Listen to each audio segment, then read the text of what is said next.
Hello everyone, welcome to my channel shorthand with Mariam Khan.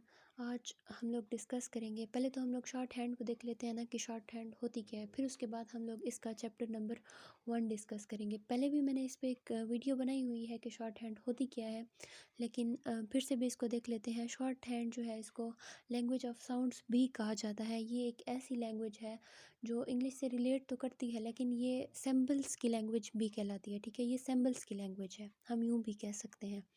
तो आज हम लोग क्या करेंगे, शॉर्ट हैंड का पिटमैन शॉर्ट हैंड का पहला चैप्टर जो है उसको देखेंगे।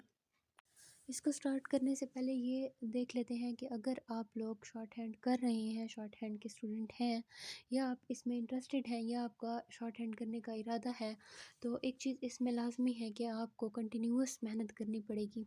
ये एक ऐसा कोर्स है जो मुसलसल मेहनत मांगता है। तो अगर आप इसके स्टूडेंट हैं या बनेंगे तो आप मेक श्योर करें कि आपको इसमें इतना इंटरेस्ट है कि आप इसको दरमियान में नहीं छोड़ देंगे। अब हम लोग चैप्टर 1 स्टार्ट करते हैं। बेसिकली चैप्टर 1 में हम लोग इसके रूट्स देखेंगे। शॉर्ट हैंड के रूट्स कौन कौन से हैं, वॉवल्स हैं इसमें, और कॉन्सोनेंट्स भी हैं, आउटलाइंस भी पढ़ेंगे। अब शॉर्ट हैंड में हम लोग कॉन्सोनेंट्स देखेंगे आज इस लेक्चर में, और उसमें आउटलाइंस देखेंगे। अब शॉर्ट हैंड के कॉन्सोनेंट्स कोई अलग नहीं है। ऐसा नहीं है कि शॉर्ट हैंड के कॉन्सोनेंट्स कोई अलग हैं और इंग्लिश लैंग्वेज के अलग हैं। इसमें इंग्लिश लैंग्वेज के कॉन्सोनेंट्स और उसके वावल्स यूज़ होंगे, लेकिन इसमें शॉर्ट हैंड में उसने पिटमैन्स ने अल्फ़ाबेट्स को डिवाइड किया हुआ है। ठीक है, शॉर्ट हैंड में अल्फ़ाबेट्स जो है ना, वो शॉर्ट हैंड के मुताबिक डिज़ाइन किए गए हैं। जैसे कि लिखा है, the sounds heard in English words are in Pitman's shorthand divided into 24 consonants, 12 vowels और 4 diphthongs हैं। अब अगर हम लोग ये देखेंगे, इंग्लिश के कॉन्सोनेंट्स और वावल्स अलग हैं और शॉर्ट हैंड के अलग हैं, तो इसमें ये डिफरेंस है बेसिकली। जो शॉर्ट हैंड के 24 कॉन्सोनेंट्स हैं उनका साउंड सेम। अगर हम लोग इंग्लिश के कॉन्सोनेंट्स देखें ना, तो उसके कॉन्सोनेंट्स में डिफरेंट साउंड्स होते हैं, लेकिन जो शॉर्ट हैंड के कॉन्सोनेंट्स हैं उनकी सेम साउंड है। इंग्लिश की तरह नहीं है सबकी डिफरेंट साउंड। जिस तरह पी, बी, डी, नीचे अगर आप लोग देखें तो पेज पे लिखा हुआ है पी, बी, टी। ये क्या है, बेसिकली शॉर्ट हैंड के कॉन्सोनेंट्स हैं। अगर वॉवल्स की बात की जाए तो टोटल 12 वॉवल्स हैं इसमें, जिनमें से डिवाइड किए गए हैं 6 शॉर्ट वॉवल्स को और 6 हैं long vowels of Pitman's shorthand. उसके बाद हैं डिफ्थोंग्स।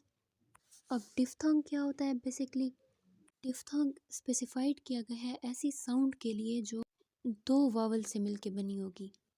सो हम लोग आगे भी डिस्कस करेंगे वावल्स को, लॉन्ग वावल्स को, शॉर्ट वावल्स को और डिफ्थोंग्स को, तो आगे आपको ये क्लियर हो जाएंगे। अभी आगे रीड करते हैं। A shorthand sign is provided for each of these sound. अब ये ईच ऑफ दीज साउंड्स, अब ये क्या कहते हैं कि शॉर्ट हैंड जो है बेसिकली हर साउंड की, हर इंग्लिश अल्फ़ाबेट से जो भी वर्ड्स बनते हैं उनके लिए साउंड स्पेसिफिक प्रोवाइड करती है और उनके लिए साइंस भी प्रोवाइड करती है। उसके बाद आगे है, the first 6 consonants are represented by straight strokes written downward. अब लेटर्स दिए गए हैं, पहले 6 कॉन्सोनेंट्स दिए गए हैं, जिनमें से कौन से हैं, P, B, T, D, C H, इसको हम लोग जे प्रोड्यूस करेंगे, और जे। अब इनको पेयर किया गया है, जिस तरह से पी और बी का पेयर, टी और डी का पेयर, जे और जे का पेयर। किस बेस पे ये पेयर हुए हैं, प्रोनाउंसिएशन की बेस पे, और हम लोग लिखेंगे भी साउंड्स की बेसिस पे, जिस तरह से पी और बी। अब पी को अगर हम लोग प्रोनाउंसिएट करें पी, इसके लिए हमें बहुत ज़्यादा एफ़र्ट्स नहीं करने पड़ते हैं, गले से बहुत ज़्यादा लाउड साउंड्स नहीं निकालने पड़ते हैं। जिस तरह से अगर हम लोग इसको कंपेयर करें बी के साथ, तो जब हम लोग बी बोलें तो एक हैवी सा साउंड आता है। पी और बी का इसलिए पेयर है कि पी जो है वो लाइट साउंड है और बी जो है वो हैवी साउंड है। और इनके लिखने में अब ये फ़र्क होगा कि हम लोग पी को लाइट लिखेंगे क्योंकि हमें इसके लिए कोई बोलने के लिए भी कोई मुशक्क़त नहीं हुई। ये लैंग्वेज ऑफ साउंड है, याद रखिएगा। और बी जो है, इसको बोलने के लिए भी हमें थोड़ा सा गले पे ज़ोर देना पड़ा है, और हम लोग पेंसिल पे भी थोड़ा सा ज़ोर देंगे और इसको थोड़ा सा शोख लिखेंगे, लाइट नहीं डार्क लिखेंगे, सॉरी। उसके बाद टी और डी का है। टी को बोलते हैं हम लोग ईजिली प्रोनाउंस कर लेते हैं, तो इसको हम लोग लाइट लिखेंगे। जबकि डी है, इसके लिए थोड़ा सा हमें गले पे जोर देना पड़ता है, तो हम लोग इसको डार्क लिखेंगे प्रोनाउंसिएशन की बेस पे। उसके बाद चे और जे है, ये भी ऐसे है। चे को बोलने के लिए थोड़ा सा हमें नहीं फील होता, चे हम लोग बोल देते हैं, फ़ौरन से बोल देते हैं, तो ये थोड़ा सा लाइट लिखा जाएगा। जबकि जे है, इसके लिए थोड़ी सी हमें एफर्ट्स करने पड़ते हैं, थोड़ा इसको लाउड बोलना पड़ता है, खुद ही गले से आता ही लाउड है, तो इसको हम लोग डार्क लिखेंगे। अब सामने इनके साउंड्स लिखे हुए हैं, ठीक है। पी के लिए ऊपर लिखा हुआ है डाउनवर्ड। पहली लाइन में बताया गया है कि हम इन सब के स्ट्रोक्स को डाउनवर्ड लिखेंगे, इन सब की, सॉरी स्ट्रोक्स नहीं, आउटलाइन। पी की आउटलाइन सामने लिखी हुई है, उसका साइन लिखा हुआ है, वो थोड़ा सा लाइट है। अगर बुक में किसी को शो ना भी हो रहा हो लाइट और डार्क का डिफरेंस, तो आप फिर भी जहन में रखें कि जिनको लाइट प्रोनाउंसिएट करेंगे उनको लाइट लिखेंगे, जिनको डार्क प्रोनाउंसिएट करेंगे उनको डार्क लिखेंगे। और ये प्रोनाउंसिएशन भी फिक्स्ड है, ठीक है, किसी अपने जहन के मुताबिक नहीं है। लेकिन अगर हम लोग थोड़ा गौर करें तो फिर हमें समझ आ जाएगी। अब पी है, उसके लिए डाउनवर्ड स्ट्रोक लाइट लिखी हुई है, बी के लिए डार्क। अब अगर दो स्ट्रोक्स मैं कह रही हूँ बार बार, आउटलाइंस। अब अगर पी की और बी की आउटलाइन हो सिर्फ आपके सामने, शॉर्ट हैंड के स्टूडेंट्स के सामने, तो आपको लाइटनेस और डार्कनेस से, किसी भी वर्ड की लाइटनेस और डार्कनेस से आपको समझ आ जाएगी ये पी लिखा हुआ है या सॉरी पी का आउटलाइन लिखा हुआ है या बी का, या यूँ भी कह सकते हैं पी लिखा हुआ है या बी। उसके बाद टी है, उसकी भी स्ट्रेट लाइन से है डाउनवर्ड, ठीक है, वो फिर से लाइट लिखी हुई है। डी है, उसकी डार्क लिखी हुई है। जे है, उसको उसका भी डाउनवर्ड है लेकिन लाइट लिखा हुआ है। और जे का और फिर जे का भी। अब इनको मैंने पहले बताया कि पेयर किया हुआ है। जिस तरह पी और बी है ना, उनका साइन एक तरह से है, वो एज अ पेयर है, लेकिन लाइट और डार्क का डिफरेंस है। उसके बाद टी और डी है ना, उसमें भी यही डिफरेंस है, लाइट और डार्क का। उनको थोड़ा सा डिफ्रेंशिएट किया है, क्योंकि ज़ाहिरी बात है सारे वर्ड तो एक जैसे नहीं हो सकते थे ना, है डाउनवर्ड, ठीक है, डायरेक्शन भी सेम है, लेकिन लिखा क्या हुआ है, डार्क और लाइट। तो इससे हम लोग ये समझ सकते हैं कि टी जो है वो डाउनवर्ड वाला लाइट टी है, टी का आउटलाइन है, और डी जो है वो डाउनवर्ड वाला स्ट्रेट लाइन डाउनवर्ड वाली हैवी वाली शोख लिखी हुई, डार्क लिखी हुई। और उसके बाद जे और जे है, उसमें भी सेम यही है। उसके बाद है the arrow indicate the direction in which the stroke are written, they are never written in any other direction. इसका यही मतलब है कि हमें जिस डायरेक्शन में बताए गए हैं और जिस डायरेक्शन में ऊपर लिखे गए हैं, एरो से इंडिकेट किया गया है कि ये डाउनवर्ड ही लिखे जाएंगे, हम लोग अपनी मर्ज़ी से इनकी डायरेक्शन चेंज नहीं कर सकते, वरना ये गलत होगा, ठीक है। Note these consonants from pairs P and B and T and D, उसके बाद है J and J. In each pair, a light sound is represented by a light stroke and a corresponding heavy sounds is represented by a heavy stroke। इसमें अब ये कहा गया है, जो बात पहले भी मैंने आपको बताई है, कि जिसकी साउंड लाइट है वो लाइट लिखा जाएगा, जिसकी साउंड डार्क है या हैवी है उसको हम लोग डार्क लिखेंगे, जिसकी साउंड हैवी है उसको हम लोग डार्क लिखेंगे।